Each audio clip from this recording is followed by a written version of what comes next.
updates. We have a new colleague that's joined us with SDR. So if you could give us just like one sentence on your background in addition to any partner updates. As a reminder, working group updates, not partner updates. We're in a different meeting all of a sudden. Working group updates or anything you've really been up to in the last couple of months since we saw you last in terms that relate to this process. So discussions with neighbors about it, thoughts from city council meetings you've gone to. We will get to reviewing the listening and learning sessions and partner sessions, of which some of you were able to attend. Thank you so much. So Lisa Clark, let's start with you and then we'll kind of round robin it. Sounds good. Hi, everyone. Great to meet you. My name is Lisa Clark. I'm up here in Flagstaff with the Southwest Decision Resources team. I'm taking over from Jessica Archibald. She's redirecting her energies toward her PhD program.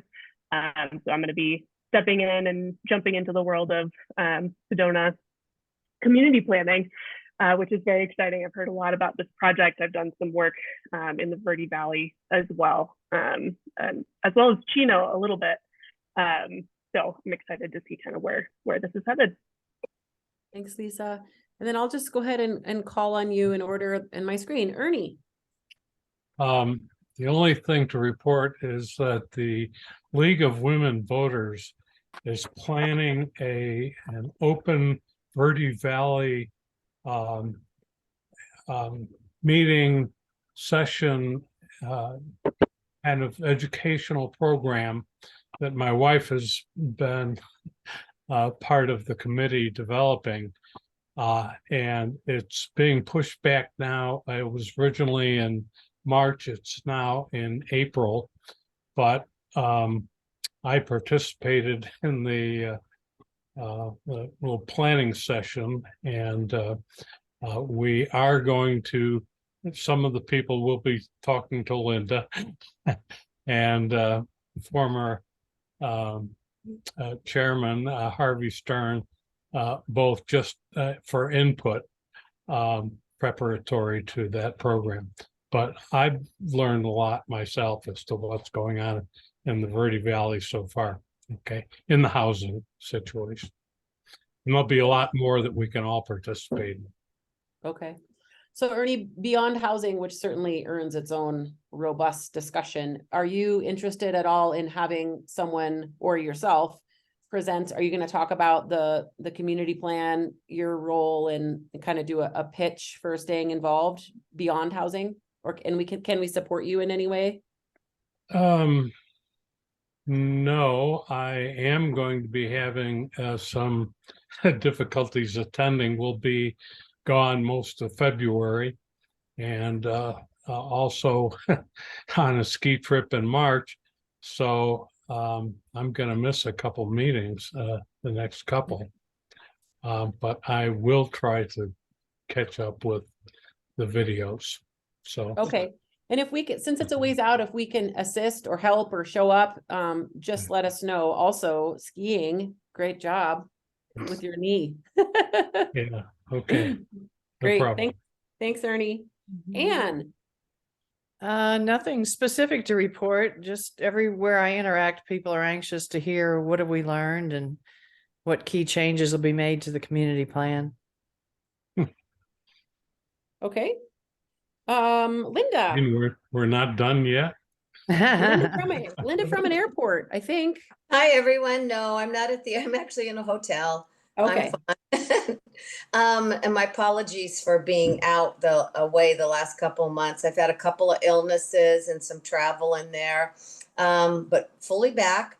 And no, I haven't heard anything about the process so far, but just happy to give some housing updates later. Great. Thanks, Linda. Monica? Yes. Hello. Can you hear me? Mm-hmm. Okay. Somebody was asking me this morning whether we ever talk about the unhoused population at these meetings. We were talking about how there are a lot of people at the library hanging out and stuff, especially when it gets cold like this. I don't think there's a shelter in Sedona other than the one that is for families. I'm blanking on the name right now. And I know that that's not something you like want to envision in 10 years in Sedona, but maybe it would be responsible to think about that. That's all. And if I may address that a little bit Yes, later, for I'd sure. appreciate a moment. Yeah, absolutely. Monica, Thank and we you. also have, or Linda, looking right at Monica's name. We also have Shannon Boone with us with housing, and this came up in some of the partner discussions as well. So let's do a little Great. placeholder. And Lisa, we probably won't forget, but if we do, give us a little poke. John. I'm gonna pass. I have nothing right now. I have thoughts on some of the other agenda items. Okay, great. Keegan. Hi, everyone. I just wanted to give a quick update. We are doing a budget survey coming up in about a week that we'll be sending out to the residents. I just wanted to go over just really quick the main topics, just so you all kind of understand where we're at for this upcoming fiscal year 24. The main topics for discussion are cultural park planning, neighborhood connections, like street connections, broadband, addressing homelessness, and sustainable resources. So as you guys are talking, I'm just kind of keeping this all in mind of what our short-term goals are and then what our 10-year goals are and plan is. So I just thought that was prevalent for you guys to know, and hopefully when it does come out, you'll help me share it far and wide so every resident can weigh in on this budget survey. I think it's really important. So thank you. Thanks, Keegan. Josh? Yeah, I have been working on something. Cynthia and I have been talking about something called a community assessment, and we looked at an example from Surprise, and it's just kind of like a summary of data that they collect prior to their plan. So kind of filling in the blanks there, and I'm the data collection person, so that's where I stay. Are you able to, is it web-based or is it located in their plan, or are you able to share the example from It's Surprise? called, Cynthia, help me out here. I think it's Plan Surprise 2040. Yeah. Community assessment. Okay. That's it. All right, maybe we can I can learn add a more link about. into the chat. Oh, that would be great. Thank you, Josh. In a nutshell, what does it do? Does it organize data? Does it help decision making? Why do we care? Why do we like it? Well, Cynthia and I were talking about that, and it's really just a helpful way to just broadly look at what other cities are doing. It's always good to look at other examples, but to see what we're missing in our data. So instead of just thinking like, oh, I need this data, I need that data, it's like it's always best to see what's being done other places, and just hopefully someday someone will use our plan for that. But it just gives us a little bit of a broad picture. Okay, maybe for a future, when appropriate, for a future agenda item, so we can look at it. Yeah. Okay. Marcy, hello. Hello. So I'm calling from a hotel too. I'm in Orlando, Florida for work, and I wanted to apologize because I missed a couple of the listening and learning sessions because my work travel schedule has been crazy. I guess, and I wanted to say, I'm sorry, I'm going to have to leave at about 4:30 your time for a dinner meeting. But in terms of update, just a couple of things. There were a few meetings of the Economic Diversification Strategic Planning Committee in the last 6 weeks or so. I'm not sure what's going to happen with that effort because Molly's resigned. So I don't know if it's on hold till she's replaced or what's going to happen there.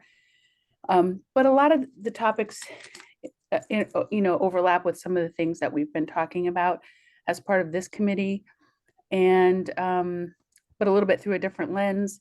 And then I am now on the board of directors for the Verde Valley Regional Economic Organization, for whatever that's worth. And so if there's anything I can bring to the group from that perspective, I'm happy to. Great. Thanks, Marcy.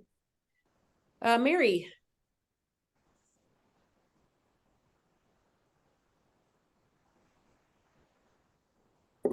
You're on mute. I know, I'm asking her to unmute. Mary, you're on mute. She's still on mute? Harry, you're muted. She's working on it. Let's just keep telling her. That always makes it easier. Okay. There she is. So Hi, sorry. Mary. Hello. I guess I just have been trying to attend to these meetings. I thought the Listen and Learn, particularly the regional economic development, was very interesting to me. I learned a lot. I'm sorry more people couldn't attend, and would encourage people to look at those. I think what occurs to me, well, or what came out of that, was just the regional focus, and I think that that's so important for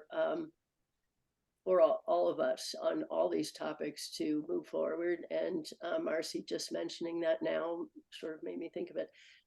Otherwise, I think we clearly lost momentum over the holidays, and I'm as guilty as anyone else of just kind of getting distracted. So, I think maybe good new year, we'll get re-energized. Other people have approached me as well, like trying to figure out what's going on, can't understand things as presented in the paper in terms of maybe the splitting of the Tourism Bureau and the Chamber of Commerce. And again, I just confess I have not totally I'm not up to speed, but would like to be more. So thanks. Thanks, Mary. And Mary, were you able to forward the Zoom link? I know you reached out. Were you able to forward the Zoom link to the colleagues or friends that wanted to attend? I did. And okay. one is Jeannie Frieder, who's new on the housing yes. department she's in, but and she wasn't sure she could attend. The other gal, I only got a cell phone number and called only to find that I have the wrong number. So alas. All right. Mike, go ahead. There you go. Nothing serious to add. Can you guys hear me okay? Yes. Okay. One thing that's strangely come up over the past 3 or 4 weeks in any number of discussions, sometimes groups, sometimes not, is there's a big demand in the community for some sort of community center, which we've talked about in essence of community, and I'm sure it came up with other fact-finding tours. The model that everyone's holding up is the Cottonwood Community Rec Center, which is a fine facility. And why, if we are, perceived as one of the wealthier communities in the region and have all these resources, one of the big demands from the community is, why is there nothing for the community? And look at us, meeting in a library, meeting somewhere else. This would be one of many facets that could be met with such a facility. So throwing that out there, I know it's been talked about peripherally, but the amount of demand that's in the community I've encountered, and I don't know why if this made the rounds on the internet or why it was a topic of conversation, but almost every conversation I've had for the past month has been somehow connected to that, which I find intriguing. So that's all I have to add. Cynthia, I'm curious how or if that was addressed. I mean, I don't even live in Sedona, but listening to the conversations and being with the community, it's clear that would be an asset. How has this come up in the past as part of other planning efforts, or has it not? What have been the discussions related to it? Yeah. I'm curious as well. Yeah. Looks like Ernie has his finger up too. So we'll go Cynthia and then Ernie. Yeah. I mean, Ernie can tell the history before I was here, but 10 years ago in the community plan, it was a major topic. And we've carried that through with our CFA plans and trying to identify locations. And some of them have been identified, but they aren't quite ready yet. But I think that discussion, Ernie can correct me here, that goes way, way back. It does. to the early 2000s, where we actually had a community vote, full wide vote. It was, on the same schedule as the council elections, and it was turned down by the people, that was actually more focused on a residential center, but then we converted to talking about a conference center. If we were going to have and focus on wealthier individuals, we thought that all the organizations that come and have major programs, annual programs in Phoenix, like the lawyers and the doctors and dentists, they all come, but they have a board meeting beforehand. And where would they love to go for a board meeting? Sedona. So we looked into that, and it just became outrageously expensive for one thing. The next issue was closer to what Cynthia mentioned, and that was called the Heart of Sedona project, which existed at the Forest Service, the former Forest Service area on Brewer Road, and that became what was, we met for a year and a half on that. And my wife was on the board of the program, of the committee. Again, the next council just canned that, and the process went away. So those are things that have happened. We have made attempts and tried to work in that direction in the past, always came up with one stymie or another. So Ernie, would you say, or all of you really, as we move forward and discuss the community aspect of the plan, what kind of energy and do we need to reinvigorate it? Would you say? It's kind of a big question, but like, Mike, sorry. Well, the Heart of Sedona had, just the name has an emotional kind of attachment, and people were saying, we don't have any gathering place. There's no center in town. And initially we thought where the Hyatt is currently might be one, but it isn't. So then they moved to that area, which incorporated both Tlaquepaque and across the street where Tlaquepaque North now resides, including the area up on the bluff toward 89A and toward the Y above that area. And that was all, we were talking about redevelopment of the area, doing bond issues for purchasing buildings that were a little bit run down, particularly those up on that bluff, but and like the paint store and what have you. But again, none of it just kind of died, I think, primarily due to monetary issues and budgeting, and then we'd run into a recessionary process, and everything would get kind of put on a back burner or never got brought up again. But it's still I do there. think there was a lot of community interest. Okay, and good. I agree with Mike. I think the community is maybe at this point ready for another shot at that. No other go at it. Mike, go ahead. Yeah, I just wanted to add, thank you, Ernie, for the history, because I knew there was a landmine somewhere here. I just didn't know what it was. So it's good to have the cliff notes for it. Yeah, I think, giving recent acquisitions by the city as well as posse grants and some other options, there's more possibility. I also think that it's hard to prove a negative, but I think there might be enough hunger in the community now versus them. They've seen what they've lost.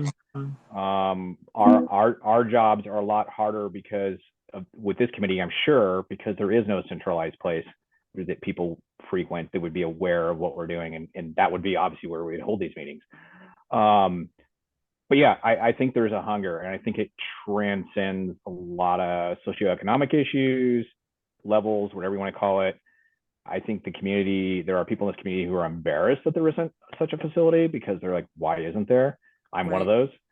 And I think there's probably a hunger, and I think we could channel it and maybe not make it so far flung, and really make it a cornerstone for one of those items that is for the residents, and people would get behind it. Thanks, Mike. Rick. Hello, Rick. Hello. I just put in there that I wonder if the timing on that, on Ernie's efforts didn't run into 2008, and I wonder if that didn't play a role in it losing its momentum. Yes, absolutely. Absolutely. That's what I mentioned. I think we had a number of recessionary time periods where there was pullback on the part of the city and city's involvement. The only thing I've heard in the community was I did get some feedback from neighbors that dialed in for the economic vitality listening and learning, that they felt like there was very little opportunity for comment or feedback from them. They felt they didn't get a chance to voice how they felt. I'm glad you shared that, Mike. We did do evaluations of both of the partner sessions, and we'll be sharing with you. So I'm sorry they felt that way. Many did not. So that's good too, but we can always process, improve, and happy to reach out to them directly as well. So we can share those listening and learning. Certainly felt like that one was more interactive potentially than the other one, but always good to hear. Yeah. Okay, Liliana, welcome.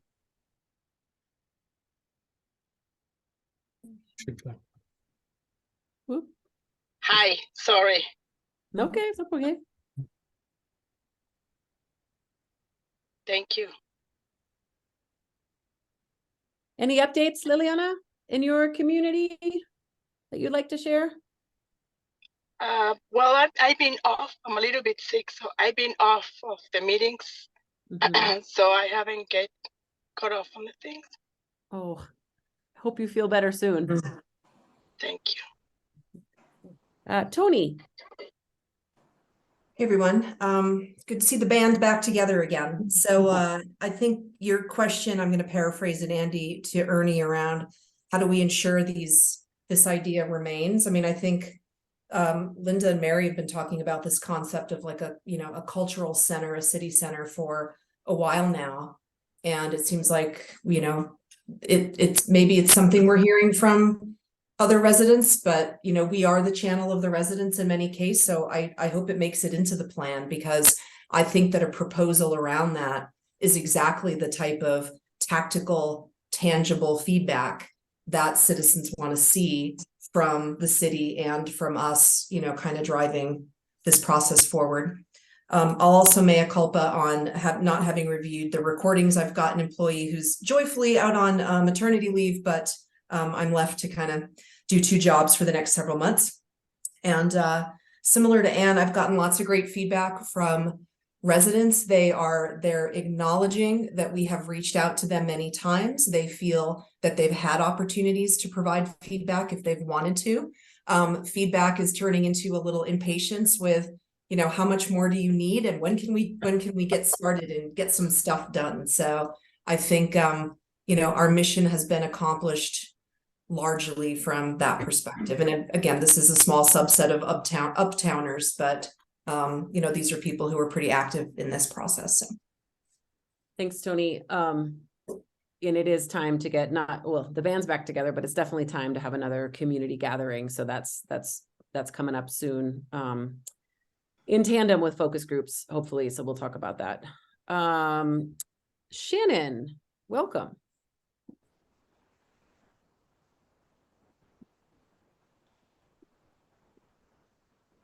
Thank you. Hi, I'm Shannon. I'm the housing manager for the city. Mostly just here to listen and learn.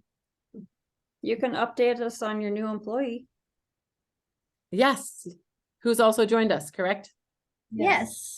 Yeah, Jeannie's on the call, so I'll let her introduce herself shortly, but she is the new housing coordinator at the city. So. Great. Oh. And Jeannie, I think you round out the group. So no pressure, but round us out on the introductions. Welcome. Hi there. Hi. Glad to be here. I'm Jeannie. And, want to listen and learn from all of you. So thank you. Absolutely.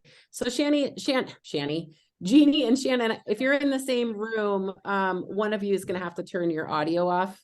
Carrie and I do that. And Shannon, as much as we would love for you to just listen in, I suspect we'll be engaging you in lots of questions and dialogue. So please welcome and be prepared.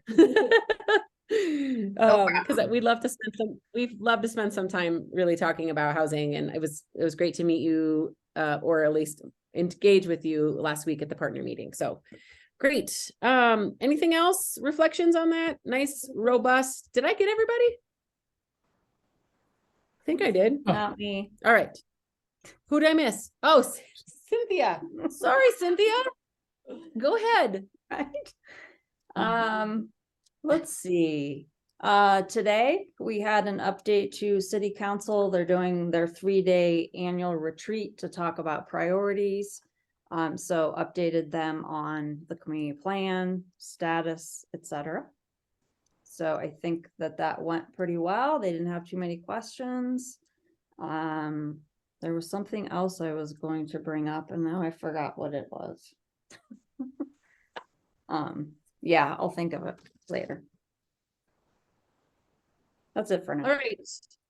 I'm gonna scoot closer to Carrie because we also are in the same room, and then we're gonna review quickly the listening and learn what we've been up to in this next section.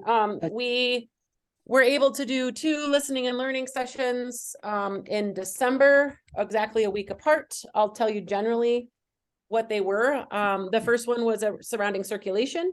So we had folks from Public Works do a small presentation on where things are, where they're going. And then we broke into 3 breakout rooms, one for transit, one for bike pedestrian, and one for streets. That one, we got good evaluations on that. Carrie can go over it. I think it wasn't as interactive as we wanted it to be. So that we learned from that. Folks also there was a lot of information to be disseminated. I think it was more like a question and answer. We didn't have a lot of visioning into the future, mostly because Public Works, I guess my perception, and correct me if I'm wrong, but Public Works just has a lot of projects on their plate and they're just trying to implement them. So we did talk about time and travel and things like that. And there was plenty of time for question and answer in those sessions, but we learned very quickly that an hour and a half in a virtual learning session goes by very quickly. The second one on the 14th was the economic vitality one. That one was a little different. It was a panel discussion, and our presenters or our panelists were Molly, good luck at her new job, Tom Binnings, and Steve Ayers from Camp Verde, who Molly has taken his position. So again, this sort of 3-scale look, and Carrie can talk a little bit more about those sessions, and then we'll give you we'll stop because we want to get some feedback from those of you who were able to attend. I think we had something like 40 people at the first one, which wasn't bad. And then maybe 50, how many? 50 at the first one? Oh, no, at economic vitality, we had more, I think, than circulation. Circulation was probably 35 to 40. Economic vitality was probably 50. Yeah. So, which is a pretty darn good turnout for a weekday listening and learning session. So, yeah. All right, I'm going to turn it to you. I'm going to stop sharing. Yes.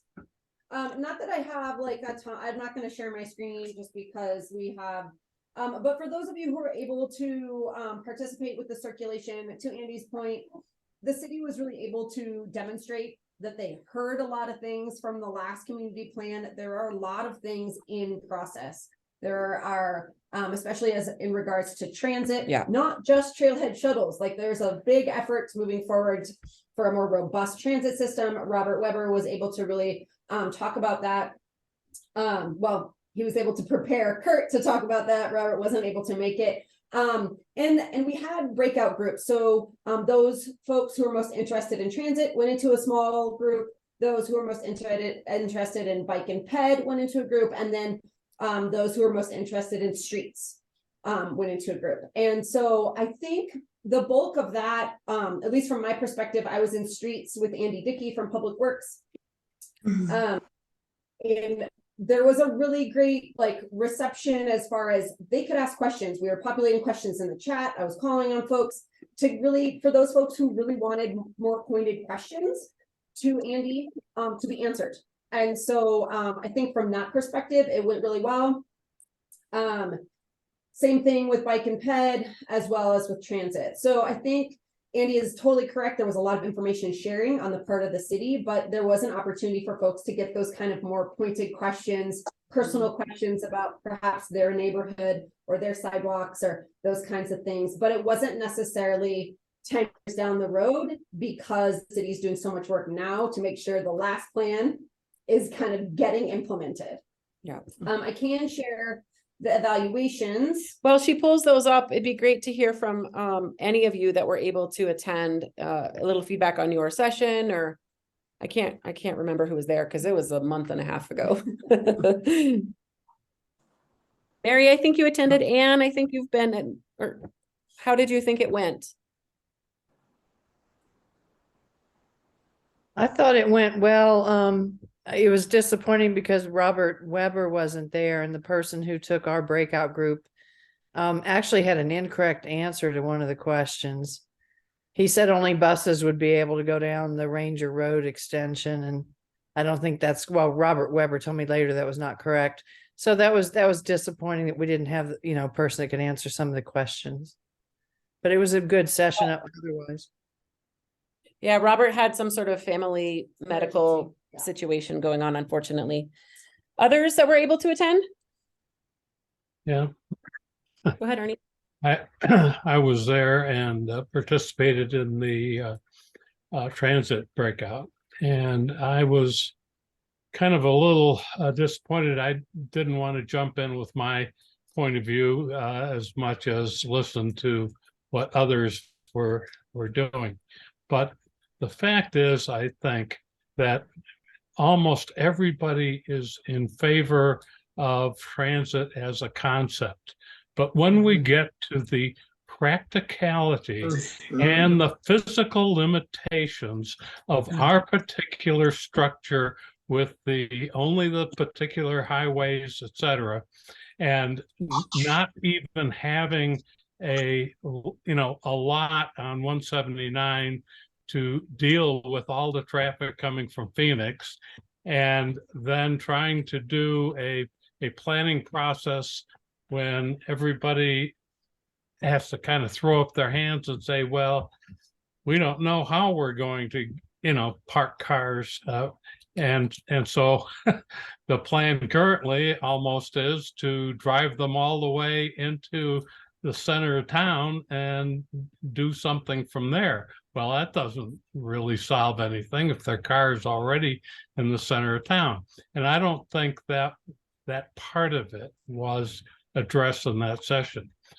I attended the second session as well, and I thought that was tremendously better, frankly, in the organization, the feedback, the way the whole thing went. I think people left feeling much more positive about the discussion on the second on economic development. Thanks, Ernie. Go ahead, John. I just have a question of how many participants were in that? And of the number that were in it, how many were citizens versus committee members, staff members, city council members? How many people did we really touch on this? You know? That's a good Boy. question. I'd say, I mean, for circulation, I'd say there was no more than 10 that were either SDR or city staff. So 40 of the 50 is my estimate, Cynthia. And then of those, I don't know how many were citizen work group. You all, I think there were probably a couple. 35? Probably. Yeah. But some folks who had not attended the community forum, you know, I mean, we're not going to push for a lot of virtual, but I do think it's nice to offer it as a myriad of recipes, but I'd say 35, John. No, Andy, you started with 40 on that one. So if you did we? deduct the Yeah. 10 Okay. and then the 5, you're at 25. Yeah. The number was a lot less at the end. I was looking at the counter. Just two things. So we called that listening and learning. So I think that's what happened for what I would say is a very small number of citizens. But we did it, and I understand that. So what I'm really curious is when I was listening to the presentations, I was coming back to, okay, I understand what's being done. How is it all working in the end towards the big model of the whole circulation flow in the city? So as we move forward in the planning process, you know, this is where I think we really need to, in the process, understand that there has to be an alternative section to our process to really explore things and not just write them in here that says that there should be another study down the road. But like what Ernie was saying, this whole issue of, you know, we designed a parking structure, we spent a huge amount of money, now we're not going to build it maybe. You know, some people are thinking the Forest Service headquarters should be regional parking, all these things. I think all of those big topics need to be vetted out more in this plan. So, you know, and I felt the same about the economic piece. I thought that was good. I'm sorry to see that we've lost now a second key staff member who's been adding to the plan. So Cynthia, hopefully you'll be at least the one standing. But I just want to go from listening and learning. We can't go to, okay, we've now listened to all this, let's write a plan. We have to go into an alternatives scenario, phase of this. And so maybe we can talk about that later. So I'll stop there. Monica, go ahead. I was at the first listening and learning, but not the second. And I kind of, going off of what John said, felt that Andy was super graceful about addressing people's questions regarding why can't we like bore a hole through Airport Road or, you know, whatever. But that any sort of suggestions for alternate things, it was always kind of like, we did a study on that, it's too expensive, we did a study, we can't do that. Like, it felt to me that it was kind of like, live with it. Yeah. Well, and I think it's this, you know, Cynthia, I'm curious your thoughts. You know, when we met with Public Works, we definitely encouraged, like, what can the citizens do to think about the future? And I guess I would just say that if there are glaringly missing pieces or strategies that need to be still explored, that it's our responsibility on behalf of the citizens to bring that back, you know? And so I guess I'll just say that, you know, like, and you know, John, I hear you. And I also, you know, I guess I'm struggling a little bit sometimes, just to be honest with you, because there's concepts that go into plans.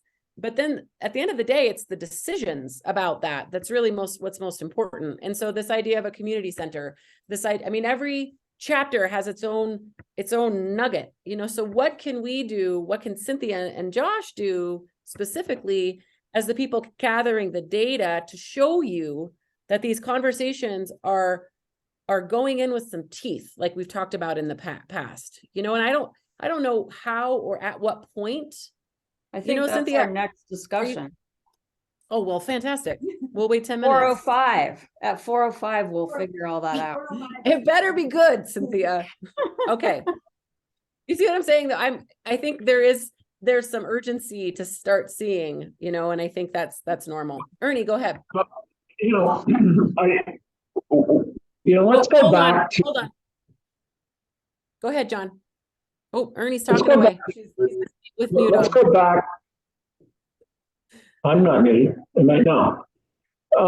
Let's go back to just very basic community plan steps. When you can call them whatever you want, but we are basically identifying issues. We're out there in the community, we're getting them. And as we go into that, we need to now develop alternatives to deal with those issues. So if you take the community center, there can be lots of different scenarios as to what the definition of that is. I think the community plan doesn't need to design the building, if it's even a building, but it needs to do more than say the city needs a community center. And I'll tell you why, because we talked about it in the first plan when the city was first incorporated. We designed what never became the first city hall that the city was going to build, and it was abandoned and decided to go buy John Miller's building. So it's been around a lot more than what Ernie was talking about. It's been around since day one. So obviously nothing has happened. So either the citizens don't want it, or what's being put in the community plan and the process to make it happen isn't working. So what I think is that the process, and we can talk about this later, is just, you know, we can't jump to let's write a plan. It's, okay, we've got all these issues. Let's group them. Let's boil them down. Let's look for the major elements of it and say, okay, what are the alternates that deal with this? And, you know, I've been saying that what Cynthia has in mind. I'm hoping it does, as opposed to we've listened to everybody. We're going to go away and write a plan. Right. All right, Ernie, let's, what's your comment? And then let's move on. And Mike. Okay, Ernie, Mike, this is good stuff. Oh, Ernie, you're still on mute.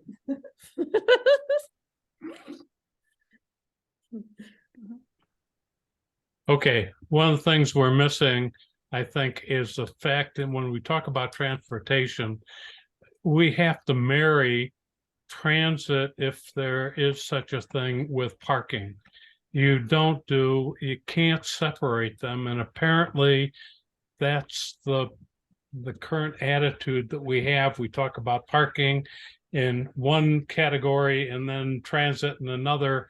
And frankly, I don't think you can do one without the other. So there's a whole section of the plan, I think, that needs to be reviewed from the ground level up. That's my comment.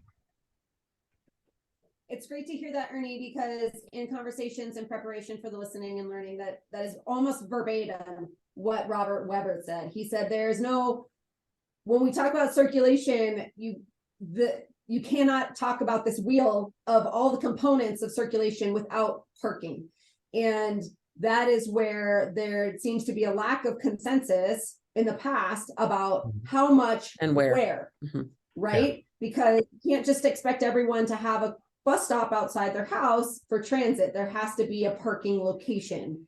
And it seems like in the past there was an idea, it was not necessarily agreed upon, and so it fell through. So just so you know, from the public works perspective, especially Robert, that know is exactly what they think as well. Right. Okay. Mike. That's good news. One of the things that John just touched on, and I think we're kind of sounding out here, it reminds me of the very first meetings where I sat in this thing and went, what are we doing? What is this whole process? And there were a lot of discussions for, I think, about 4 months, maybe 5, about this is an aspirational plan with no tactical recommendations, or they can be. And I taking this community center as an example, if it's been in the idea realm for, gosh, 20, 30 years and nothing's happened, well, let's not rinse and repeat. It can't be just this aspirational. Wouldn't it be wonderful to have it? This is what the city council needs to think about. It's got to be more concrete, because otherwise it's never going to happen. It's just going to be an aspiration, and it's like, wouldn't it be wonderful to have, you know, rainbow and unicorn meeting places? So I think that's what people are asking for, and it hits home with me, because the very first meetings we talked about was what is this community plan? It's just a bunch of verbs of aspiration if it doesn't actually have plans in it, and not for buildings per se. Like John said, it's not going to be like build building X, but identify a list of needs and say these things must happen in the next 10 years. This is our goal, you know, and here's the place to do it. Here's our recommendations, something along those lines, you know. Great. A little more refined out of the gate versus nebulous, I guess. Yeah. Okay. I have no idea where we are on the agenda, but let partner work. Do we want to talk any more about the economic vitality one? Overall, let's give a quick synopsis of the evaluations of both, just so you can hear the people that were able to attend, just real quick, if we can do that. Sure. So I am looking at these and not screen sharing, so I can't see your faces. So if you're cringing at the things I say, Andy will have to let me know. Most folks that responded, of the 18 that responded to the circulation, most folks thought that on a scale of 1 to 3, most 2s and 3s thought that it was like worthwhile. Yeah, 1 was it didn't do me any good. 3 was it was amazing. So on at least 2 and 3s. Yep. As far as did you learn anything new from the session? I would say a slight majority learned something new. Some people like really appreciated having a graphic that they can see a map to know what different projects are being talked about and how they're moving forward. A better understanding of the planning process. There was a lot of people were happy to have status updates from specific projects. And then some people were like, nope, I knew everything. So that was one question, which was, did you learn anything new? And then as far as how could it be improved? I think some of it was to that same point that you mentioned earlier, Ernie, that, you know, it's an hour and a half and it's virtual. That doesn't really leave a lot of time for robust discussion. So some folks felt like there just wasn't enough time to actually talk about stuff. Let's see what else could be improved. Some people wanted to be in more than one breakout room. They weren't allowed to choose multiples because of time constraints. Some people were like, this should have been in person. With, like Andy said, we're trying to offer a variety of ways people can engage. Did you feel like your voice was heard? Most people who said that they used their voice said that they did get their voice heard. Those that didn't take the survey. Exactly. And then some follow-up discussions. What would those look like? So there were some specifics to what people wanted, stuff about specific neighborhoods. Let's see, what else? How does the prioritization work?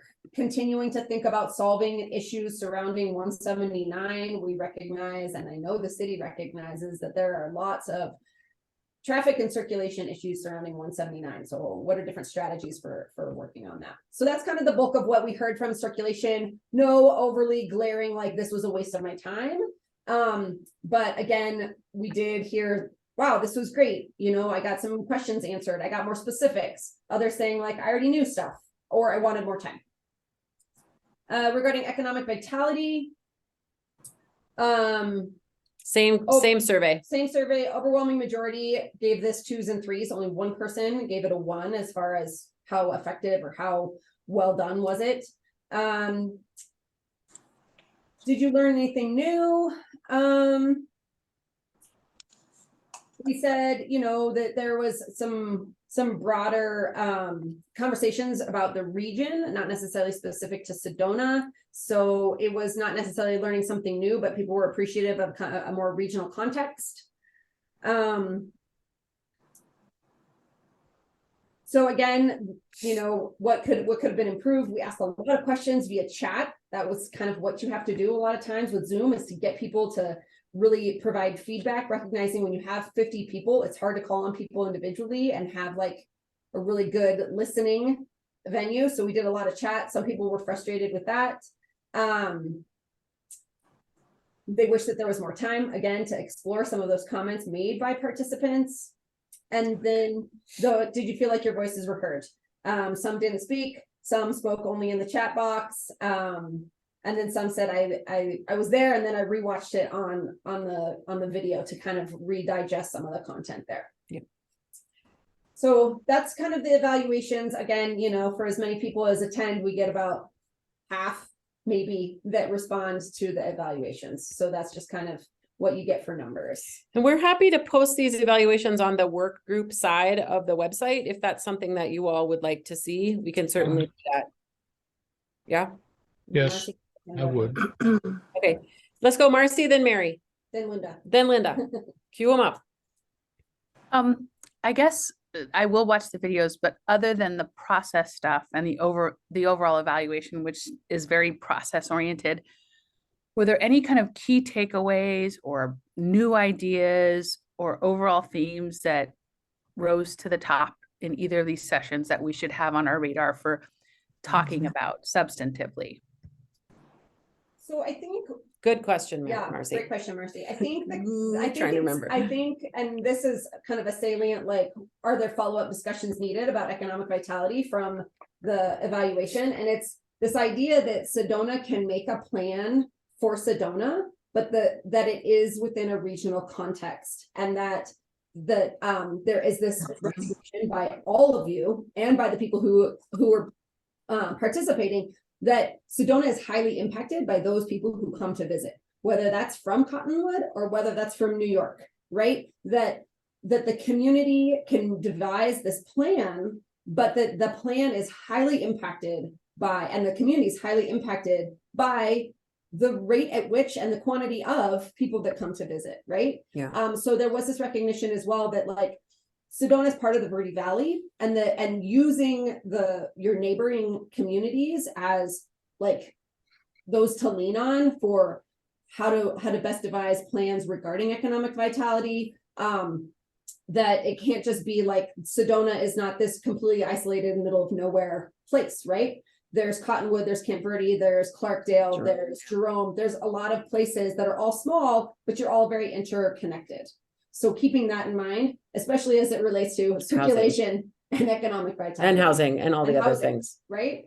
And that came up quite a bit in the partner meeting, which we'll get to in a minute, as far regarding workforce housing. Yeah, that was a good one. Yeah. I don't remember if I said Mary or Mary and then Linda. Okay, Mary, then Linda. The only thing I really wanted to communicate was in terms of the economic vitality thing that I thought was so interesting was, how are we supposed to get that information? I got a lot of information from that meeting, you know, just with the different people from the different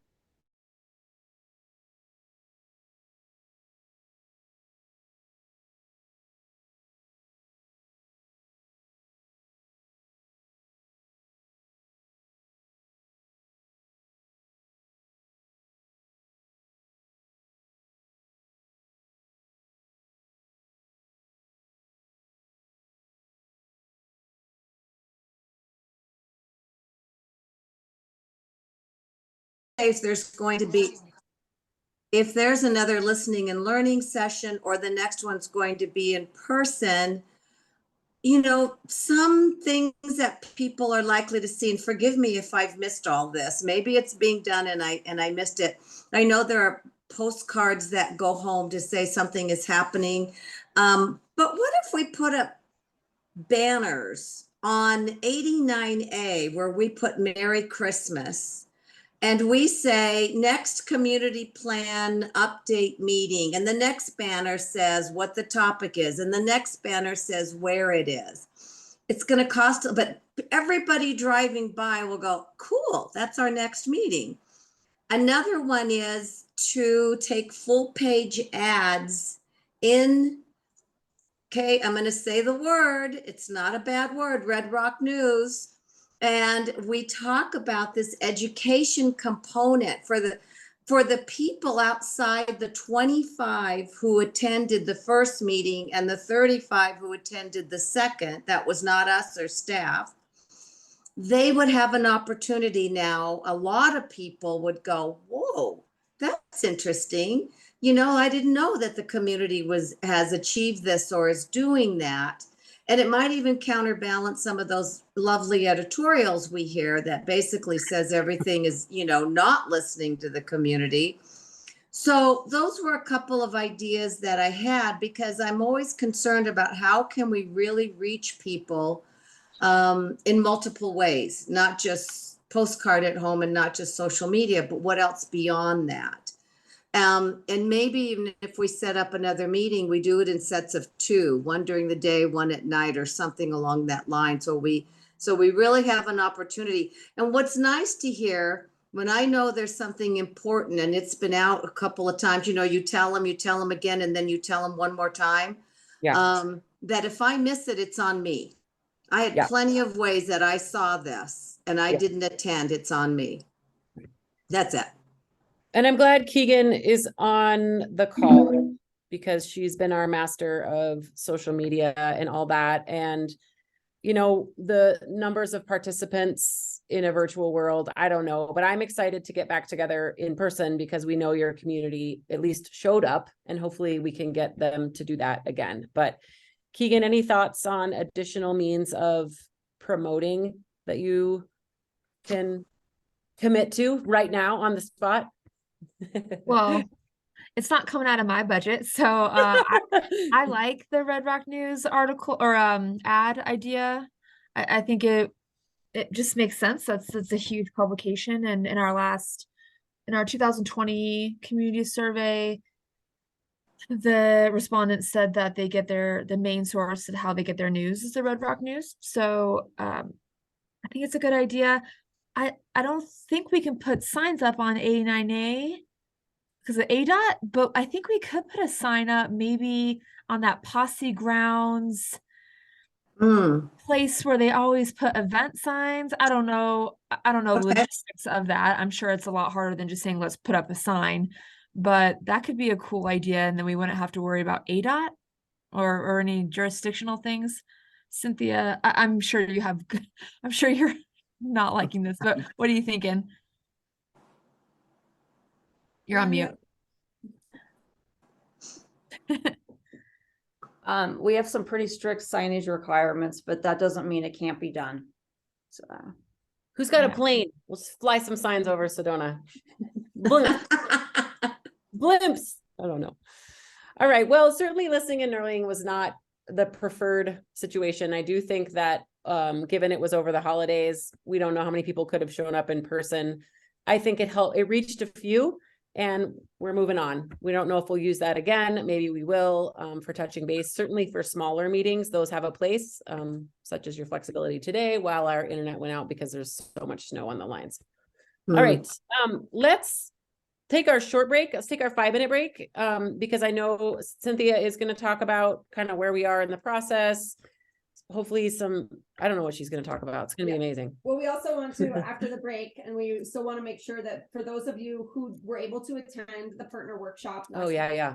We'd love to hear what your reflections are on that. We have some feedback from our partners that were there, from your partners that were there in an eval as well, and really kind of diving into what are those next key steps for how to continue to engage the public and the Sedona community on really tough issues. Yeah. So we do have some feedback on that, and we'd love to hear from you all right when we get back. Yeah. And Marcy, I know you have to leave at 4:30. So if you want to write a book of questions in the chat box, we can try to get to those before you have to take off. So let's take 5 and we'll come back.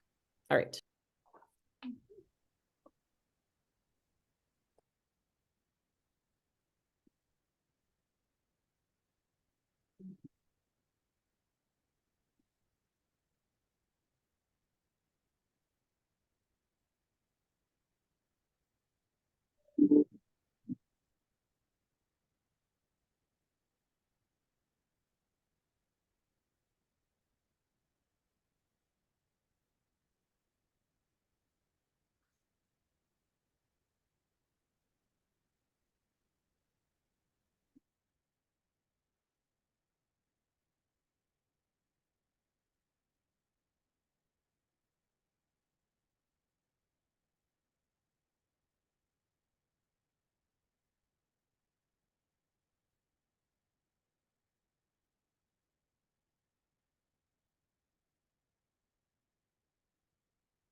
Right. I think that's like 4.5 minutes. Let's quickly talk about the partner workshop and then we'll turn it over to you, Cynthia. Good, she's still here. Intention behind the partner workshop. And we talked about this early on in the process, and then we kind of switched the orders. We always engage decision makers, people really on the ground implementing the kinds of decisions that come out of plans. So we were lucky enough to have a little bit of community input to bring into that meeting to have discussions with them. My reflections on that meeting are that it went really well in some ways, and in other ways, the biggest one for me is, again, there's just never enough time, right? So you scratch the surface on an issue, you move on to the next issue. We spent the morning kind of collectively talking about the things that people work on together, how those things are going and how they could be improved upon. And then we had a couple of hours of grinding through 2 topics. One was, and they were combined topics. One was tourism and the environment, and the other one was land use and housing. No small task. We are culminating the notes from that with the intention of bringing this group back together again, at the same time moving on focus groups and at the same time planning community workshops. So there's a lot to come. What else would you say? And then I'd like to turn it over to John, Tony, Ann, and Mary, who were able to come. Yeah. Yeah, I would just say that it's rare that we invite people to a workshop and have more people show up than RSVP. We usually have 40 people RSVP and only 30 show up. This was the opposite. We had a full house at the hub, but we had to find more tables, we had to find more chairs. So that was great. There was a lot of city representation. There were partners from organizations, from land management agencies, from state agencies like ADOT. So a great representation across the kinds of partners. Yep. So that was, I think, successful in that regard. But yeah, I would also like to hear perspectives from those work group members who were able to attend. Who wants to go first? I can start. Okay. Tony and then Ann. I was only there for 2 hours, so I can't give you the full scoop, but my opinion is that a lot of these folks were in place, had already been working together, had been doing this role for many, many years. So I felt like a little bit like we were walking into kind of an OG, territory in terms of their backgrounds, their perspectives and knowledge. I do wonder if, to the note that we didn't have enough time, and we never have enough time for these things, if I'd been there for just 2 hours, we were still kind of doing the sticky note stuff, and just thinking of maybe there would be a way to compress that in the future, just given a lot of these folks have already kind of worked together and probably wanted to get right into the the meat and potatoes around that. So you did mention, since we are going to get them back together again, if maybe we could kind of more clearly define the how do we get to work piece sooner, that might allow us to leverage all the time.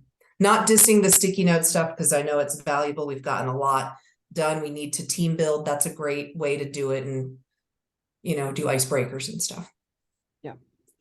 But it was 2 hours, so it's a lot.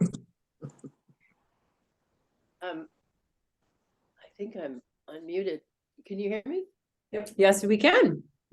I guess what really struck me was there was a lot of positivity in terms of city staff and all these various partners mentioning all these things, that they were aware of what the other hand was doing, and that there was more cooperation again than I think general public is aware of. I was really stunned at the number of people there. It was kind of hard to wrap your head around, and just for a lay person coming in, it's like, whoa, city staff, there's a lot of staff. And I wonder, it's wonderful if you all know what each other is doing. And it was certainly an opportunity for sharing that day. But I guess I became more aware of the challenge of the complexity, the number and complexity of the issues, and who's addressing them and how, and coordinating that effort. I think it's really daunting. And I think that's pretty much all I have to say. Okay. Thank you, Mary. Go ahead, Ann. I really liked it when we got into the breakout and you were facilitating our table. And so to meet people like Amy Tinderholt and actually have some time to talk to Michelle Conway and the guy from ADOT, I mean, that was just wonderful for me. Amy Tinderholt, she's with the Forest Service. When she started to talk about her principles or her philosophy around protecting the forest and how to manage the number of people going to the trails, I thought that was a phenomenal thing coming out of her mouth that needs to be captured, because those principles are what can drive us to certain approaches, certain tactics. I mean, she was talking about I-7 or 179 and how, because the way it's structured, there's only the parking lot for Bell Rock. There's no other options. People can't park on 179. And so that really enables them to control how many people go walk Bell Rock. Not completely, obviously, but you know, it's a pretty tight control. And to copy that onto Dry Creek. And my chin was hitting the table. It's like, really, that's what we've been saying. And I've heard, and I've gotten the impression that she isn't quite there. So I think we've got to capture these principles, because those will drive the tactics. And the way the breakout was designed, we jumped to tactics. And I just wish with people, especially those kind of people, Michelle Conway and get them to talk about principles and how should we be moving in what direction versus the actual actions to get there. Thanks, Ann. John, care to share any thoughts from the day? I thought it was good. Early on when we did the first plan, because I was around then, I sometimes go back to the history pieces. We made a strong stand that Sedona could not solve, nor should it solve, all of its issues within its incorporated boundary. And I used the example at the meeting. Those of you who are around may have known there was a dump at the cultural park, and we used to go out there and just throw our garbage in a big pile. And now that is handled in a very different way regionally. And so going to this plan update, I would like some really strong emphasis on the regional cooperation and educating the public that, yes, we do have boundaries. The city, in air quotes, can't solve everything. And so we have to have this cooperation beyond us. And then what are those things that we look for? We're not going to have a truss manufacturer within the city of Sedona. So Camp Verde has one, but those trusses are going to come and build our houses. So it's things like that it's the complex matrix of that. So I think this was a good session. There was some sidebar talking about things that I thought should come out if there is a second one. But more than anything, this needs to end up in the community plan in a way that we really, and maybe it's some really interesting graphic that shows the whole region. There used to be one when the first plan, we had this really cool graphic of the whole Verde Valley, and we were kind of tying transit and all this stuff around it. So that's what I got out of this. I got a lot of reporting. This is what we're doing. And I kept thinking about, okay, what are the challenges that we currently have and how do they fit into this group, that group, to help with the solution. So I'll stop there. Thanks, John. Cynthia, I'm curious what your planning head is doing in terms of this regional, like how to make a regional emphasis within a Sedona plan. As much as we're sad to see Molly go too, I'm glad that she's over in Camp Verde, because I think she can really help us bridge that. Like she said, she's not really going anywhere, so we'll pull her back in as it relates to that conversation. Thanks to those of you that could come. Appreciate your time. There will be another one Yeah, and we, further down the road. Yeah, we sent out an evaluation, which we're going to ping people again to continue filling out. But folks did say that, you know, of the two big topics, two big breakouts that were discussed, tourism and the environment and land use and housing, which was more important, and people were like, no, we have to tackle both of them at the same time, was the general response so far, right? That there's a recognition that these are still giant things that need to be addressed. And so I think that kind of cues us up for the next conversation we're going to have about how. And so I want to, if there's any other reflections, we can take those. If not, I think it's good for Cynthia to give where are we and where do we go from here? Okay, so let's do that, Cynthia. We've been waiting for an hour for this. We're so excited. It's a 4:05 time slot that we're just. Oh, maybe I got it wrong. That's okay. It's just a 4:18 time slot. Yeah. Okay.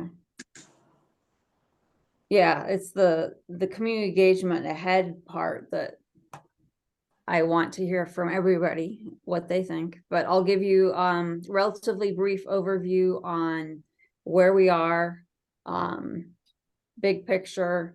So we're about halfway through our process, and the way I'm seeing it, and this is kind of a big goal, but it is by the end of our fiscal year, which is July 1st. So let's just say, you know, the next 6 months or so, we want to have somewhat of a rough draft of a plan.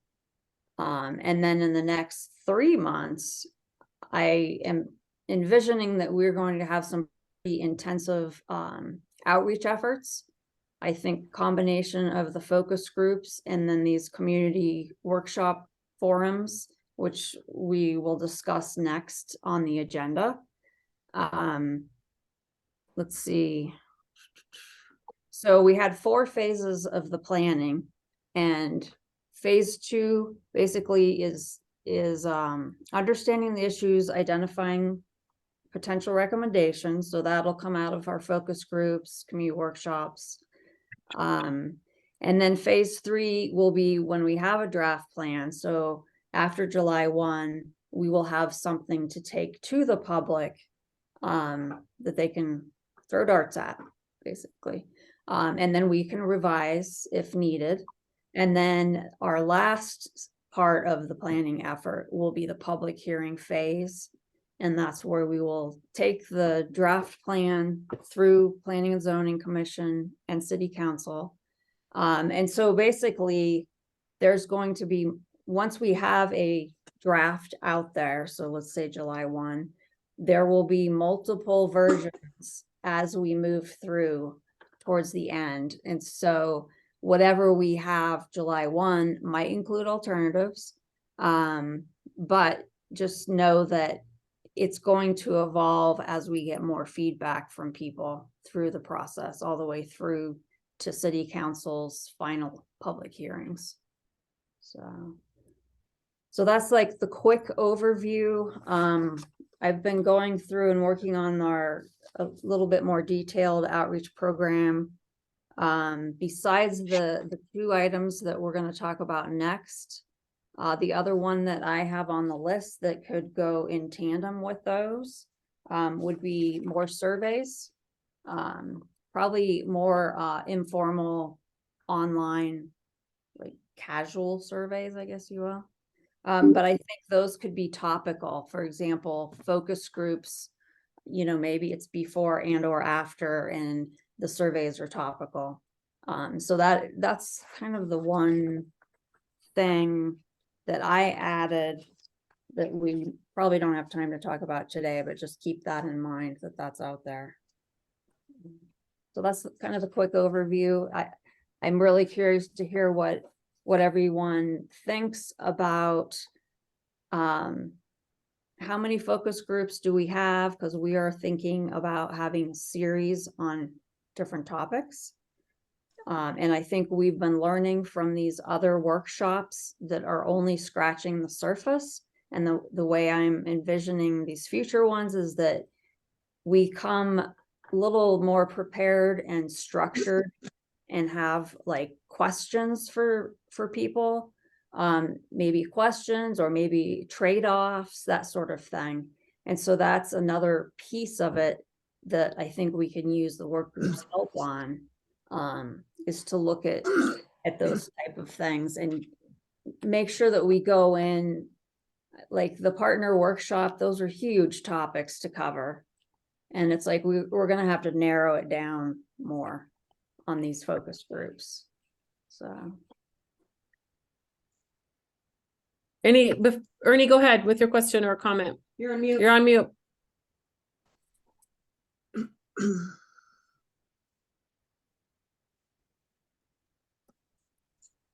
Okay. The comment. Mm-hmm.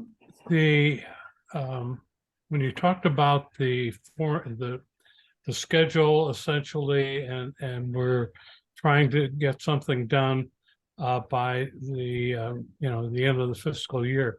My comment is this: the community plan has a lot of words, a lot of pages. Okay, what do people really care about? What do we look at in the community plan? How do we gauge whether we're following it or whatever? We look at the action plans. Mm-hmm. The action plans are the keys, okay?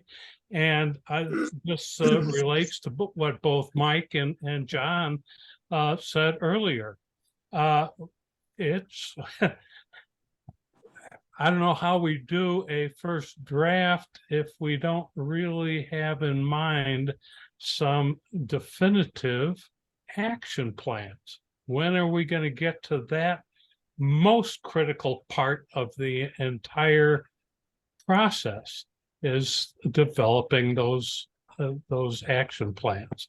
So I think we need to start and put that in the back of our minds right now, just like both other gentlemen mentioned, that this is critical. The rest is, flowers and handshakes, but nothing happening. Okay, one other thing, thinking about a budget and relating back to what we talked about as far as either advertising or promotion, Red Rock News, etc. Frankly, if I were running the show and had a budget, I think I'd spend about 35%, about a third of that budget on the promotion of the event, and I'd spend 2/3 of the time, effort, and money telling the public what happened at that event. What we really got out of it, because that is what will drive the next event. The fact that people see that something really happened, and that's what we're interested about. And I've been a little bit, if we wait for the Red Rock News to present our point of view, you can guess where that point of view is going to be headed. So I think we need to write the information, and the only way we get it published that way is by paying for an ad that, or a page, half a page, whatever, that can get the message across that an event was successful and accomplished the following things. Okay, I'm done. John, you had your hand up, but Cynthia, I'd also like you to respond and think on like the action part of it. I'm starting to feel like, it's so interesting observing. Okay, I'm going to pause because I cued you, John, and then I started talking. So go ahead, John. I'll come back to that. I just don't think we have our ducks in a row. I personally resist that we would start a draft plan, because once you're in a draft plan, you're into wordsmithing. What I would like to see is we've collected all of this basic information. Now I'd like to kind of begin to benchmark what are the salient points out of this that we really need to address and dig into. Because a lot of it can be solved by different scenarios. I keep bringing up redevelopment opportunity zones, and we talk about, like the whole Bashes area and the redevelopment of all that. I spent about an hour over there on Saturday when I was buying groceries. And, we have a tall building in town. It's a Royal Roble. It's been around for 35, 40 years. And nobody has complained that it blocks their view. It's ugly, but, and it sat vacant as a concrete shell for Lord knows how many years. Mary probably, so she had to drive by it all the time to get to her lodge. But my point is, an alternate in the consideration of solving things is, would a redevelopment zone that had this in the stew be one alternative? Well, what if it's over here? What if it's over here? So that is the alternative piece that I would like to see. And from that, you build almost a skeleton of concepts that are going to go into the draft of the plan. So I would like to see the benchmarking of the issues. I'd like to see alternatives, and then I would like to see a skeletal outline of, okay, these are the concepts that are going into this plan. Somebody go away and write it, as opposed to let's go away and write it, because then all you're going to get into is I'd take this sentence out, I'd change this word, and I don't want to be at that point. So I'll stop there. Cynthia, you might have some thoughts on that. Yes. Go ahead, Cynthia. Go ahead and respond to that, and then Tony will get to the promise. Okay. So responding to both Ernie and John's comments, basically, I probably should have gone into a little more detail, but when I was talking about focus groups and having them be more structured, having questions, trade-offs, alternatives, all of what you guys were talking about is what I'm envisioning that we will do with the focus groups. But we will have to come in more prepared with those alternative scenarios or trade-off questions to focus those discussions on those items. And so that's what I'm hoping will come out of the focus groups. And it's also why we are looking at expanding the number of focus groups and the way that we do them. And so we haven't quite landed on it yet, but SDR and I have been talking about increasing the number of workshops that we will be doing this spring. Yeah.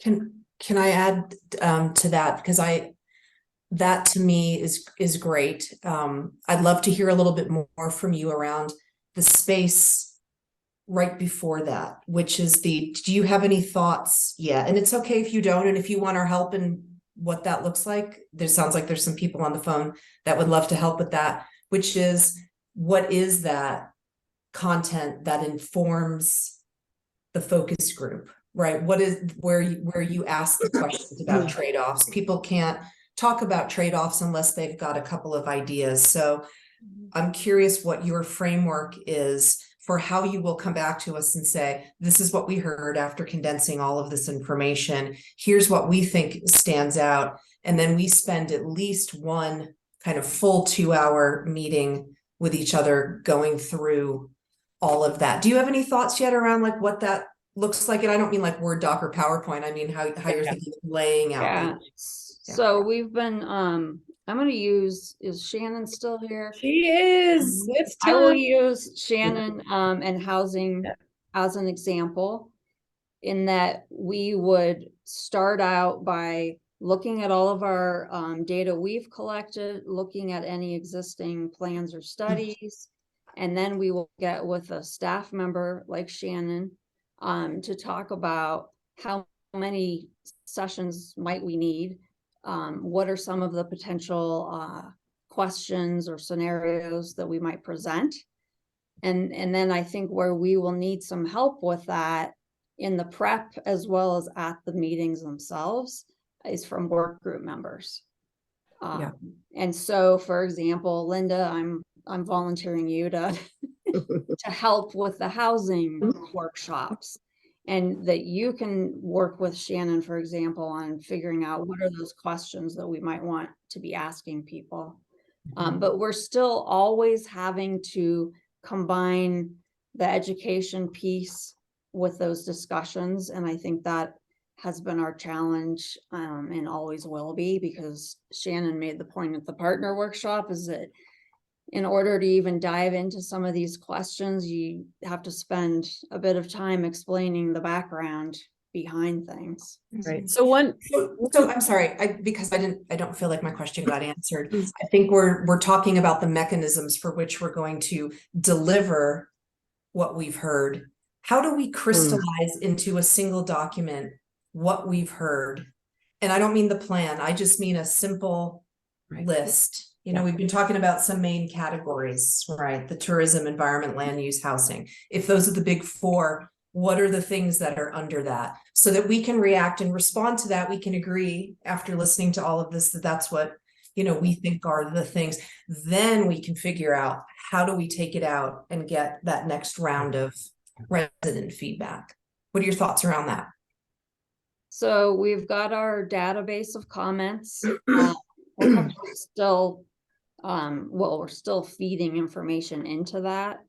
And the goal is to have a report on the different topics. And that will be one of those items that will be taken into consideration as to what focus groups are we going to have, what are the specific topics, etc. Hold on. And I see you. Marcy had her hand up. But first, Tony, are we getting closer to your question? I heard report. So I look forward to a report and hearing more about what that looks like before we even talk about focus groups and mechanisms for getting whatever those areas are out the door. Yeah. Okay. Thank you. Marcy, and then Anne. And after this, I apologize. I'm You gotta a little go. late. I have to excuse Oh, yeah. myself. Thank But you. I think my comments are a combination of previous comments. I think, like John, John said, if we go right to the words in the plan, we're going to miss a whole discussion of the conceptual ideas. And, you know, similar to what Tony said, you know, we've gotten a lot of feedback. Is someone going to distill this feedback? And then I guess my overall question, which I think is similar to what Tony is saying, if I'm hearing her correctly, is when do we talk about the substance? I feel like we're always talking about process and what is the process going to be. And, you know, I think we had one meeting in person when we were at the library that time when we broke out into groups and we each talked about substantive issues. So I guess, you know, if it comes in the form of a report where the city's staff is distilling what's in the databases of information that we've gotten from the Post-it notes and the surveys and everything else, but when do we, I guess my question is, when do we as a group, if that's even our role, try to synthesize and get all of this input that we've received so far into identifying the main topics for the plan and kind of fleshing out some of the issues that need to be addressed under those topics, if that makes sense. You asked the golden question. Is that our role? Does the city see that as our role? I think that would be great. I was under the impression that we had some say in that, in the substance as part of this group. And I understand that and I'm talking, and it should be the city that's talking, but I understand that our main role as members of this group is to be a conduit from input from our various friends and communities and bringing it back. But, you know, and I don't think it needs to be our plan. I think it needs to be the residents' plan. But at some point, this group has to talk about the substance, I would think. Yeah. And I think we're counting on, so my thoughts on that are, have we explored every nook and cranny with every community member about every issue yet? No. Can we do all of that forever? No.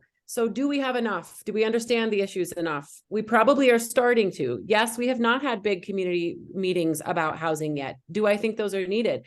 Absolutely. Will those inform focus groups? Yes, but as a collective group with all of your minds, I think we're at a place to start distilling down main issues and whatever, you know, I mean, I think of alternatives in a slightly different way, but yes, I think we're there. And I think we kind of attempted to do that with the partner workshop, where we started to organize what were key problem statements, what were the collections of strategies to potentially deal with that, you know, and then I hear you say that that's not, and I'm not trying to be disrespectful at all, but then you said, well, we're getting to the tactics too soon. So it's this real balance of the vision of the future and getting things done, which I know Ernie is really into. But I think without saying you're going to write the plan, because you're not, my feeling on this is that absolutely you will be a part of helping us grind through how this thing comes together. So is it my turn? Can I just Yeah, quick follow up? Yes, and then Anne, you're next. And Linda. So the next items on our agenda are focus groups and community forums. Yeah. And to me, if we look down on your agenda, work group, scope and mission, provide input on key community issues. That's our next discussion. That's an opportunity for us to have you guys discuss the key issues. Yeah. And it's not the only time you'll ever be able to talk about that, but you will be at each of these meetings. I feel like we cover that. So. And I think what I'm hearing though, Cynthia, is frustration, because when we talk, there's two ways.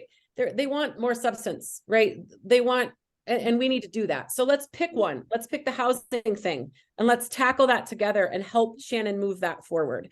Because about when it's going to be, maybe they're leaving that up to us now, when it's going to be, where it's going to be, but how it's structured is what's really important and what the content is going into it. And I think let's take one. Let's start with housing. We've got that more keyed up. Shannon can talk about that in a little bit, but before we get there, Anne, thanks for your patience. No, that's okay. So housing, perfect example. And maybe I am jumping into the next, but I want to capture what Marcy and Tony are saying. If you're going to have a focus group on housing, I would hope that Shannon would come in. She's done all this analysis. This is her job. She's very good at it. I'm very impressed with her. She comes with a goal and says, the goal is we're going to build 1,500 units, or we're going to build 350 units, or whatever it is. She has to help. I mean, as a straw person, she's going to say, here's what we think the goal is. And our policy is we're going to honor Sedona looking like a small town, or no, we're going to build a 10-story apartment glass building. I mean, if she would come in with, this is where her head is. This is what I think we're going to do. And we'll have 700 units that are going to have to be in Cottonwood, or we need the Dells. I mean, I would love to at least bring in here's where we think we're going, and people can go, wow, that's great. Or what the hell, versus, oh, what do you think the issues are? What ideas do you have? I think we're past that. But this is exactly where I talk about alternatives. I totally agree with you. But Shannon can come in with 3 different scenarios. Are we housing all those people here? Are we already agreeing that we cannot, and we are going to depend on surrounding communities? And so there's 3, I just make up 3 because 3 is always good. That's where I'm talking about alternatives, as opposed to this is the one way of doing it. We're not at that point to say there's one way of doing it. And the 3 that she comes in with, as most people on the phone know, she'd probably leave the room with a hybrid of, the 4th. And so if that then becomes what we rally around, then we structurally or conceptually define that, and then that can now begin to be the essence of the words of the final plan. Linda. So I'm getting excited. I think it's starting to make sense. So especially because you picked one topic. So let's say we have these focus groups, and out of that, we get some specific ideas from people who have been really following these topics quite a bit or have a real passion about it. And then we come up with, I like the whole idea of the key problem statement. So let's say housing, for example, that we talk about, you know, how much we've lost. And in that housing, it's not just about workforce and affordable housing, but about people who are unhoused and going into the future. And we talk about some of these problems. For example, they did a study in Arizona has twice the number of the homeless population as the rest of the country. And they're actually saying about 2/3 of people under the age of 25 in Arizona tend to be unhoused. That's pretty shocking. The median cost of our house problem statement being over $1 million, SB 1350, and how we've lost 16.5 or going over 16% of our housing stock to vacation rentals. And now let's not forget this big excitement coming up from the legislature. They're going to reintroduce this whole by rights zoning law this year. And everything we do can be a moot point when it comes to looking at redevelopment. Because if it should happen, and if it's anything like the one last year, and the reason I say they have a good chance of passing it this year is it is their solution to building the 300 units that Arizona, 100,000 units that Arizona needs. And it looks like they're doing a really good thing for the community, but it also means that if anybody in their rights builds, for example, multifamily, and they add a couple of extra units that will say be affordable, they can go up 5 to 6 stories. How that's going to fit into Sedona, we have to pay attention to these things. So we need to make the community aware that that's a bit of a problem for our town.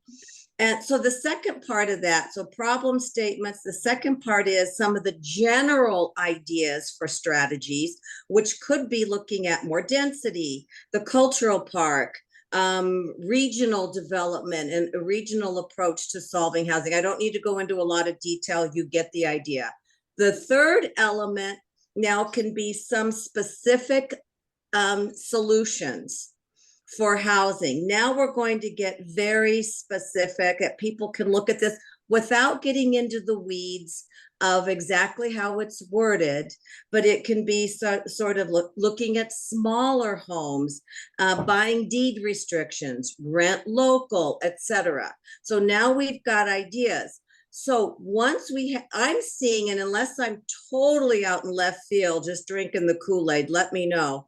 But I'm thinking that we then take out a full page ad. Let's just pretend we're following this through, and we put all of these now ideas into it. We can let the public react to that. So anybody who didn't have a say in housing can now go on to, you have the website there.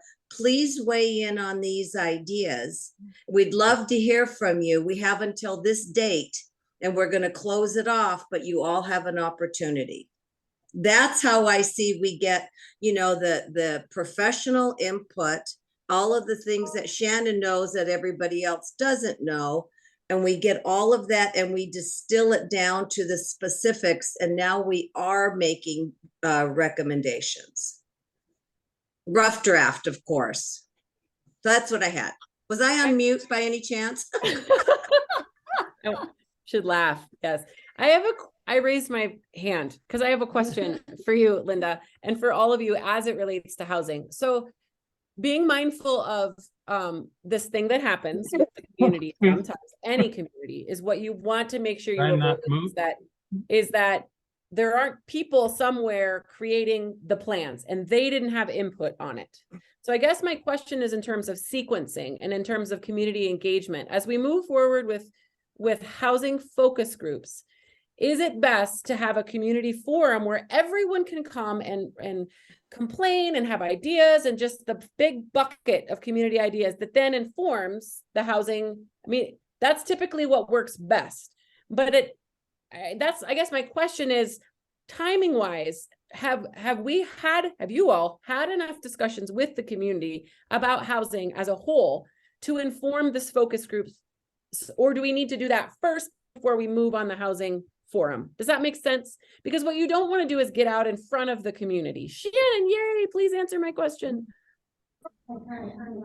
So Oh, just somebody turn their sorry. audio off. Okay.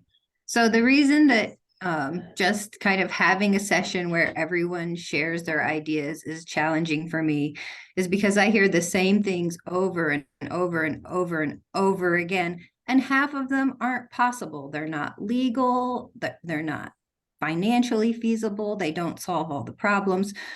So really, I mean, it may not be like this with every topic, I'm not sure, but with housing, I feel like there has to be kind of a report out and some kind of guidance about what the specific problems are and alternatives for addressing it, instead of just a free-for-all where everybody puts out their ideas, because I don't need 2,000 more people asking me if I've thought about tiny homes. Of course I've thought about tiny homes.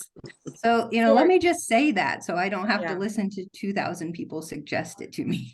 Okay, so what I'm hearing you say is we could move on focus groups without having a big come y'all. I think what we should do, and I wish we had like bleacher seating in the back of some of these meetings.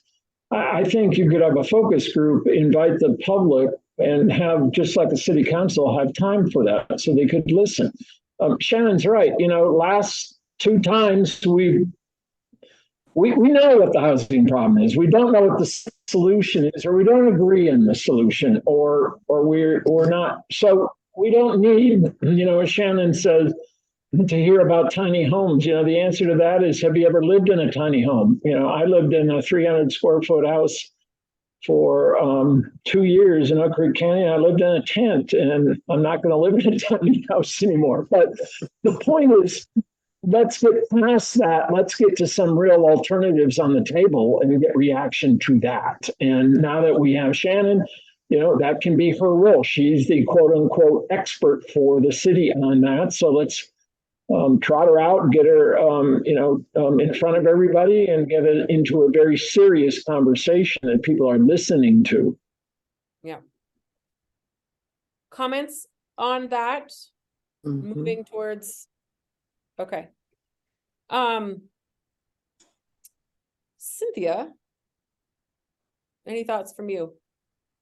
I guess it'd be good to know, Shannon, in our conversation at the partner workshop too, I understand that there's the advisory committee that Linda is on. There's some things that we had some outputs from that discussion, formalizing that. What could that be, the venue? We have to think about the focus groups themselves. Like a focus group typically is invited guests only. It's usually pretty small. We can have leeway for what that is, but we do need to decide who would be on that focus group, or is it a panel discussion first with housing experts to set the stage into the focus groups? We talked about a video series, really outlining the problems and so that you don't have to hear, can we just build tiny homes? Like from your perspective, as you are ready to put on this, like what are the sequences of how you would like to see this roll out? And you too, Linda, given that and maybe others, but that your elbows neck deep in this issue. What do you see the sequence of putting this together? Ideas on that, focus groups, etc. Go ahead, Shannon, do you want to start? Well, I think you're go ahead.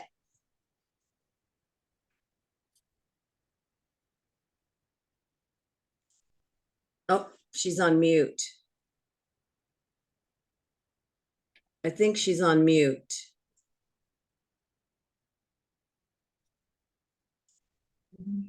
Shannon, there you go. Now? We're on mute. Yeah. Okay. And then I was kind of expecting that the consulting team was kind of figuring out that. So I haven't tried to strategize that. But now after, listening to ideas like just having an open public input session, the only thing that I can think of to get like broad public input is to have some kind of a presentation or a panel, something where we're reporting out and talking about what the current plans are and what some alternatives being considered are before listening. And, you know, once we get that out there, I'm open to listening. In large groups, focus groups, both ways. But I just think we have to get that report out and put some options on the table to discuss and not just have it be a free-for-all. And also we can have, not only we have some local people who understand the issue, but I'd love to bring in someone who was part of our housing study from the Pollock group. Maybe Sheila Harris or Rick, who were really key, and they've got some ideas that other communities have tried that we can learn from. And I think that would be valuable too. Even somebody like a Keith Holben, who did Pinion Lofts, and he's going to be partnering with the city on some workforce housing behind Walgreens to talk about some of the challenges of building in Sedona when you want to do it, and why it's difficult. And I think, you know, how we can resolve some of those things. We already know what some of those issues are, but it's good in a formal setting to get that input. So I think Shannon and I can make some recommendations on who should be on that. But I think this is one topic that's definitely ready to move forward. And Shannon, we can certainly make recommendations for how we've done this in the past. We just had some really key questions that are important to know in advance of doing that, because you do not want to be out in front of your community telling them what's going to happen in the future. Yeah. Without asking first. I would hope the process gets it to the point where we have to have the conversation about all these can't be put on Cultural Park. They can't all be placed at the Dells. I mean, if this is the answer, Shannon, there have to be some lots within Sedona that will have to become, you know, affordable housing, more condensed. Here's some lots we're considering. I mean, we've got to get people to their point of discomfort and then talk about what are you willing to have built on this lot? You know, I'd encourage that. Trade-offs. Yep. So I think what we'll do is plan to have a meeting, Shannon for sure, Cynthia, Linda, have a short strategy session in advance of the next time we meet as a work group to present our initial thoughts for robust feedback on how the process ahead for housing looks. Will that work for all? Okay, that sounds great. It's getting late, but this was great conversation. I think that we didn't get to some of the things we wanted to talk about today, such as continued. I mean, we're now talking about kind of an approach that has a panel which allows the community to listen in and to learn, and then either and then or at the same time as a focus group. So we're not abandoning community engagement whatsoever, but there are then still more topics. And so I guess what I would propose is not to wait a month before we meet again, but to go ahead and do, I'm sorry to say, I mean, if we can get together in person, we're willing to come down, but if a virtual one would suffice in advance of our in-person, that might be easier. Anybody have strong preference? We don't mind coming down twice either. Either way. Okay. What's that, John? Either fine with these Zoom calls, yeah. Why don't we, whatever works. Just in terms of January or February 1st. February 1st, let's do, if everybody can stomach it, let's do February 1st for another Zoom call.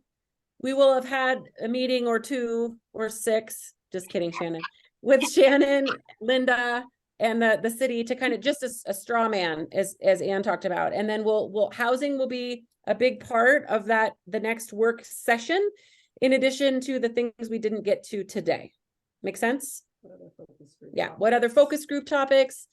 You know, how do we handle land use in the environment? You know, what does that public engagement look like moving forward? You know, do we need a focus group for that as well? What do we want for a focus group? I think Linda, after we talk to you and Shannon, we'll have a better idea on who would be on this, and how to go back and forth so that it's not in this black box, which people don't like. Yeah. Okay. I would also encourage us to use the Conveo Plan Sedona website more, Yeah. especially the work group function, so that we can put out their ideas and you guys can go in there, read it, add to it. So when we're talking about say, trade-offs or alternatives, that's the type of thing that you guys can suggest what those are. Yeah. I have a quick question on that website. Should I be able to see everybody's comments? If we are posting a document, yes, where you can do feedback, yes, you should be able to read others. Okay, So 'cause the that's only where comments this- I see are mine. Okay. Okay, that's where this approach will live. So why don't we, Shannon, if you wouldn't mind, and Linda and Cynthia and Josh, when we get off today, if you could wait and hang on just for a minute, let's see if we can't schedule that meeting. We'll, again, initial ideas around an approach from those of you that have been most embedded, and we'll post it on Conveyo for your review and comment in advance of the next time we meet. Sound like a plan? Okay. Okay. What did we completely, is there anything else that's crucial for today? I love it when agendas take a left turn, but they're, Did you just add the whole did I add what? Sedona Community Plan Work Group meeting? You already have that on for February 1st. I already have it for February Like you 1st do. on my calendar. It's like I knew we were gonna have a meeting. Okay, so we'll invite you to that meeting in 2 weeks, right after this meeting. Meanwhile, if Linda, if you and Shannon could hang on, we'll try to schedule that strategy meeting and we'll be in touch with you really soon for the next work session, which will be probably half housing at least and half other stuff. Okay. Thanks, everybody. Thanks, Lisa, for taking notes. It was a doozy today. All right. Have a good afternoon. Bye. Bye, everyone. Bye.